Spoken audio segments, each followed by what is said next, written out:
ইব্রাহিম আলাইহিস সালাম একদিন আজরাইলকে বলছে, আজরাইল, কোন নাফরমান পাপীর রুহু যে কবজ করো তুমি, তখন তোমার চেহারাটা কিরকম হয়, আকৃতিটা আমার এটা একটু দেখাও।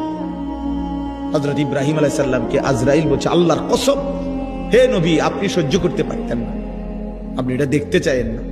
ইব্রাহিম আলাইহিস সালাম বললেন, না, আমার একটু হলেও দেখাও। তো আজরাইল এই বিভৎস আকৃতি, মানে নাফরমানের জান কবজ করার সময় উনার যে চেহারার আকৃতি হয়, এই চেহারাটা ধরে ইব্রাহিম আলাইহিস সালামকে দেখাইলেন। বিশ্বাস করেন, এই কিতাবে আছে, ইমাম কুরতুবীর কিতাব। ইব্রাহিম আলাইহিস সালাম একটা চিৎকার মাইরা বেহুশ হয়ে গেছে। হুঁশ আসার পরে ইব্রাহিম আলাইহিস সালাম বললেন, আল্লাহর কসম, আয় আল্লাহ, মালিক আপনার কসম, কবরের আযাব, জাহান্নামের আযাব কোন নাফরমানের জন্য কিছুই লাগবে না, শুধু আজরাইলের এই ভয়ানক দৃশ্য জান কবজের সময় একবার দেখলেই তার সারা জিন্দেগীর নাফরমানির শাস্তির জন্য এটাই যথেষ্ট।